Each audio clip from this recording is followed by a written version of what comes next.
I went to Nassau County Medical Center. And of course, everybody's very nice. And I explained to them my situation. And they do a blood pressure, what have you.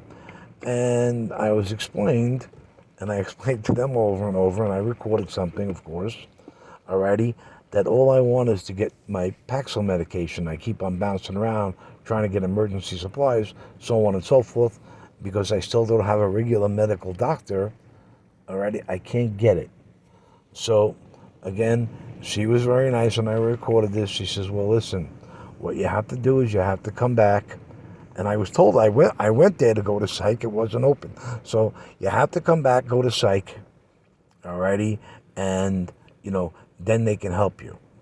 So for I guess a week or two, or a couple of weeks, whatever it might have been, I'm getting emergency refills here and there, and I wind up going back to the medical center. Now they take me in, very nice. I wait no big deal. Okay, I wait about 2 hours, and I appreciate that it's free.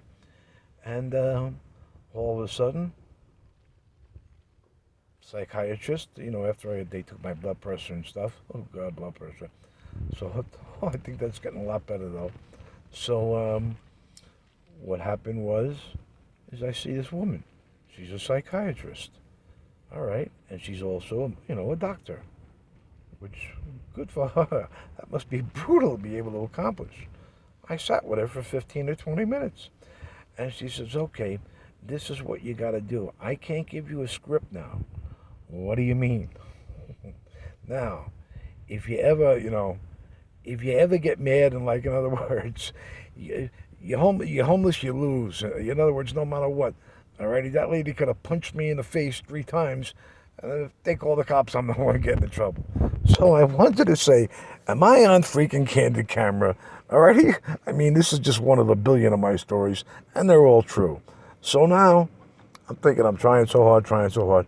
What do you mean? Well, here's what you got to do. You got to go to like an urgent medical care center or something along those lines. They can you can pay them. I said, well, first of all, geez, I really can't afford that. And secondly, and then she said, or you can make an appointment here to see psych, and then they can write your prescription. And when I tell you, this is 1,000,000,000% the truth, right? Now, I'm thinking to myself, no, it can't be happening. Can't be happening. So what happened was I wound up going to one place, and then I went to, I don't want to call it urgent care when it was city care, but I believe in Copeg, they're affiliated with Northwell, that one, and they didn't want to take me at first because I only had $85, and I had to explain a couple of times, was polite, and then they took me in, and there was a lady there named a PA named Donna Capasso, who was not only compassionate, but she was really cool. And they took my blood pressure, and they wouldn't give me the script because it was really high. And I asked her, give me a few minutes, so on and so forth. And I got my blood pressure down, and she said, when they took it the second time, she even went, "Ah, that's so great." And so my blood pressure was down, and she was good enough to give me the script. Only, of course, there's no refills. So Friday, thank God, I finally get a Social Security check. I actually, going to be able to get so much done and get the doc and the whole routine. But her also, clear me. So if anybody thinks I'm nuts, believe me, I know how nutty and wacky I am, but I would never, physically hurt anybody. I'll curse them out, with the best of them. And I'm certainly not going to hurt myself. And I wish that nobody ever would. And on that note, I'm getting off on another tangent, but here's one of my things. No matter what anybody tells you, I don't care what religion, what God you believe, doesn't make a difference. Alrighty? Hopefully, as long as you don't try to shove it down anybody else's, well, I'll go into that later.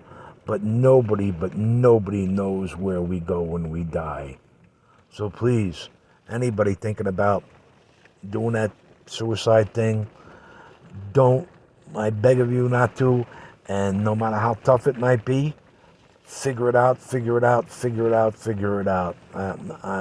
My prayers go out to you. So, well, you see how many freaking tangents that I go off on already. Alrighty, I'm gonna pause and oh, so now I gotta get back to my mom. I know I left off something. I know I screwed up somewhere, but so there we are. Now I'm driving back from Atlantic City. I'm doing 95, and all of a sudden I get pulled over. Now, cop, I step out of the car and I walk to the back of the car, and the cop's lights are, facing the back of my car, and I said, "Officer, this my license?" And he says, "Yeah." I says, "This the registration to the car?" He says, "Yeah." "Give me all the tickets you want. I got to get my mother to a bathroom." So you know, there's actually a couple times cops were cool. so, so now what happens is this. He says, "There's a bathroom up at the next exit. I'll be behind you." So now I get back in the car and I start to drive. I go, "Listen, Ma, I'm going to pull over. Like, you got to go to the bathroom. I want you to get out of the car, start walking to the woods." And my mother says, "David." And I looked and I go, "Ma, I just handed you 18,000 on my 36. It's a 95-mile-an-hour ticket. Start walking."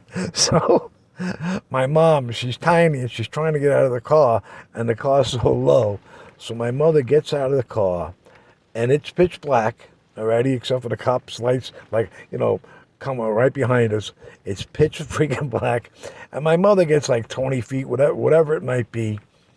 And I'll never forget, I see the cop, because I'm trying to keep an eye on my mom, but I'm looking in my mirror also. And the cop turns on his inside light to try to read my license. And he says, "Mrs. Mindell, you can come back now. I'm doing this 20 years. This is the best I've ever seen. I promise not to give your son any tickets." See? And when you get my the whole gambling lesson, and I don't mean lesson, I'm going to freak you out. And when I tell you make your winners, I don't want to tell you make your winners, because if you spend all your time gambling, you're a freaking loser. But that aside, when you're hot, you're hot. And I'm pausing.